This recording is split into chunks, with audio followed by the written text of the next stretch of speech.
Hello everyone, Unit 8, Lesson 5 is the lesson for today. It is a reading lesson. The title for our lesson for today is My Family Tree.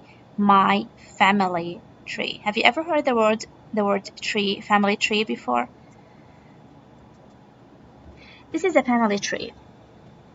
Family tree consists of start with the biggest one in the family, the oldest one in the family, which is the granddad and the grandmother, or sometimes it can start with the mom and dad. That's a small family tree, and then it goes on. Like we will have the grandmother and the grandfather and their children, which is the mom here and the aunt here. So let's go and revise some of the vocabulary that we took before. Mom, her husband is your dad. What does your grandfather and your grandmother call your dad? They're not their son, but they are their son-in-law. And your mother will call your her sister's husband brother-in-law. Okay, and your dad, for example, will call your aunt, which is your mother's sister-in-law.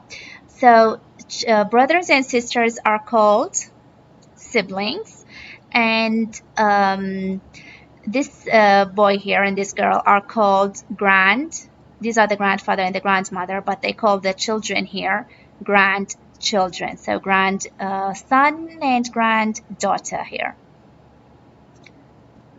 Next, there are some words that we are going to have in the text for today, the reading test. They are new for some of you. We are going to find out what these words are and what are their meanings. The first word we are going to have is the word cheerful. Cheerful. What does the word cheerful means? It means to be always happy and optimistic. So all the time this person is happy and he is optimistic, means he thinks about happy and good things that will happen. The next word is the word emigrated. What does the word emigrated means? Have you ever heard this word before? Emigrated means to leave one's own country and stay in another country for a long time or forever. So to move from your own country and go and live in another different country and stay there forever or for a very, very long time. That is called emigrated. Settle. To settle in a place means to sit and to stay in this place, start living a new life in this place and to stay there.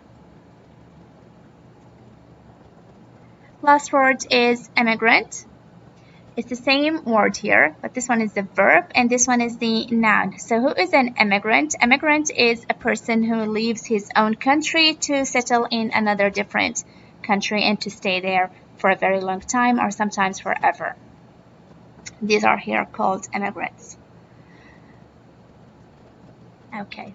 In your book, page 92, you have this picture here. It's a family tree about a person or about a family that we are going to read together in a while. This is the family tree that we have. It consists of the Alfredo and Rosa, who are the elder persons in the family, and it ends up with these children here, Rosa, Mary, and Andrew.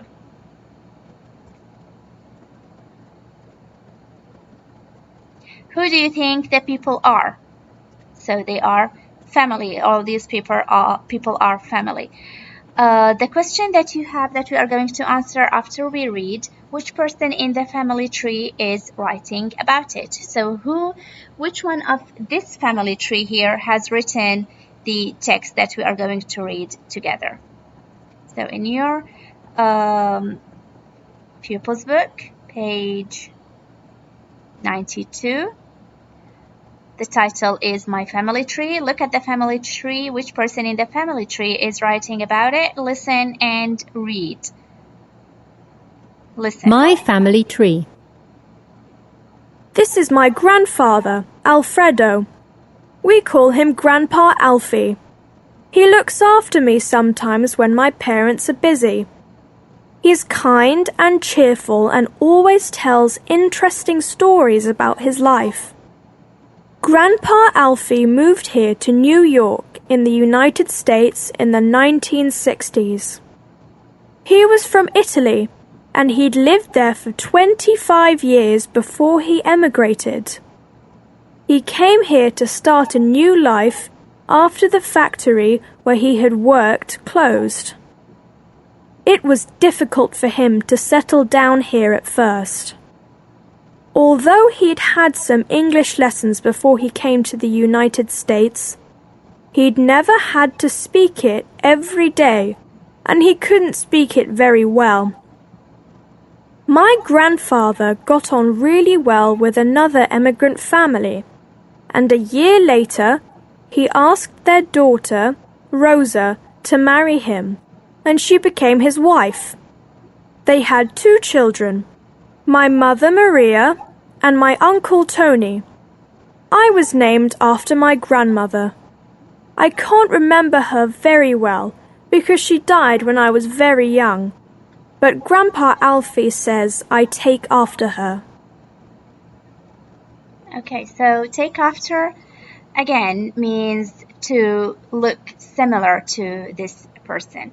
So Rosie here was named after her grandmother, Rosie. So she had the same name and she did take after her, means she did look similar to her.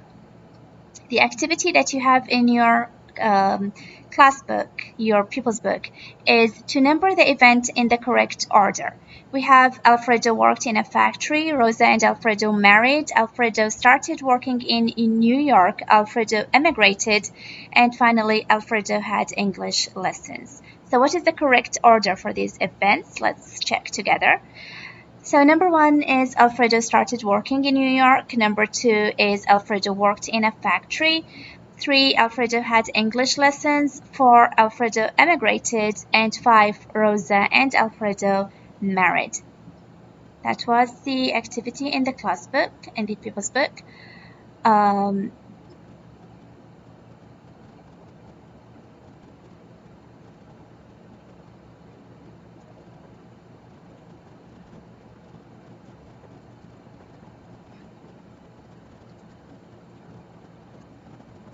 Okay, so question number 1 here about the text. Where did Alfredo live before he emigrated to USA, and how long did he live there? Before he emigrated, he traveled to USA. Where did he live before that?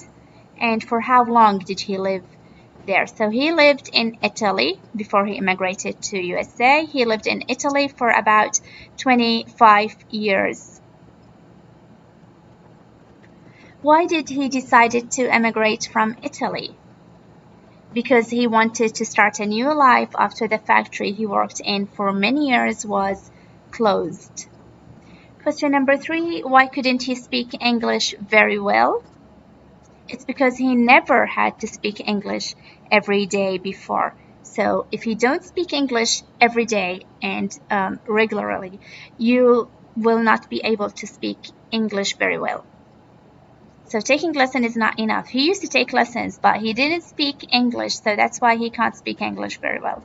Did he marry from an emigrated family? Yes, he did. Why can't Rosa remember her grandmother? That was at the end of the text, if you can remember. Why couldn't she remember her grandmother?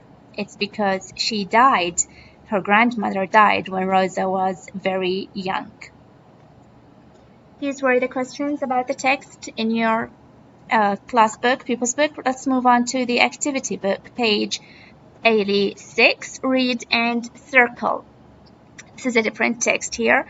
It's entitled My Father's Family Tree. What are you going to do? You are going to read the text, and you have here some 2 prepositions. So you have to choose one of them. Up or on, it's up here. Number 1 is done for you. And then you have up or in, brought up or brought in, and got over or got on fall on or fall out, looked after or looked up, looked after again or looked up. You have to read the text, find out what is the correct pronoun in each one, and you have 2 more here. So you have 7 actually to do. I want you to pause this video here and then go back again, do this exercise in your activity book, page 86, and then go back again and play the video and check your answers.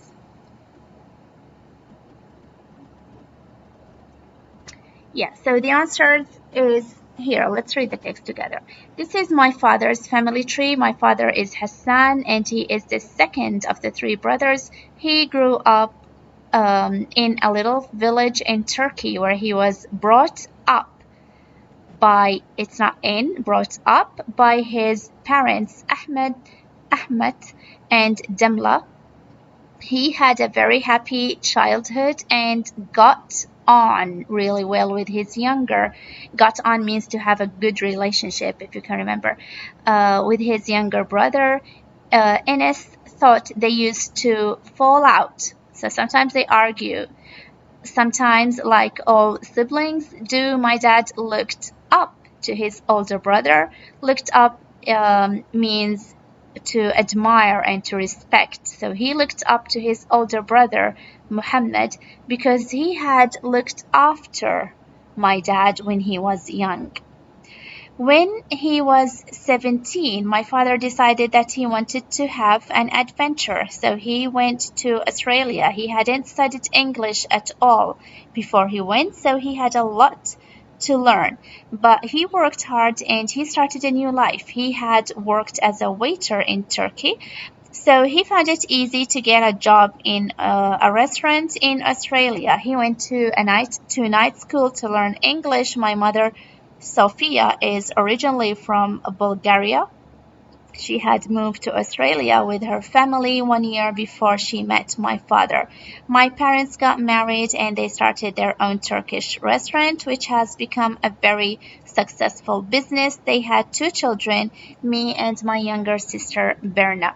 I was named Enes after of course, it's after, not on, my uncle. After my uncle, and my father says that I take after. Again, take after means that you look similar to this person. Look after him, take after him, because I am tall and strong. One day I would like to go and visit my family in Turkey, but it's a long way to travel. The next activity is to write the names in Umar's family tree using information from activity 13. So we're going to continue this family tree. I want you to do this exercise. Just go back to the reading text and write down the correct name in the correct family. Do the family tree for this family. And after you've done this exercise, pause this video, do this exercise, and then go back again and play it and check your answers. We'll do the exercise together. Okay, so yes, Ahmed is married to Demla, and then they have the children Muhammad and Hassan and Sophia and Enes. Okay, Hassan and Sophia. Oh, I guess Sophia's not there. No, Sophia's not there. Sorry. Sophia's not their daughter. She is married to Hassan, so she is their sister-in-law. So they have Hassan, and Sophia has Enes and Bera. So Enes is named after his uncle here, Enes. Activity number 15, read and write true or false, or I don't know. Omar has 2 sisters. False. He didn't study English when he was in Turkey. So Omar he doesn't have 2 sisters. That's false. He didn't study English when he was in Turkey. True, he did study English. He moved to Australia when he was 17. True, he didn't study English. He moved to Australia when he was 17. Yes, that is true. He used to work in a Chinese restaurant in Turkey. I don't know. It doesn't say. He says that now in the text it says that he did work in a restaurant, but we don't know if it's Chinese or not. He and his wife started a Turkish restaurant in Australia. Yes, that is true. He has 2 sons. That is false. He only have 1 son and a daughter. That was our lesson for today. Thank you for watching this video. If you have any questions and comments, please write for me under this video or in the discussion room. See you in our next class, and goodbye.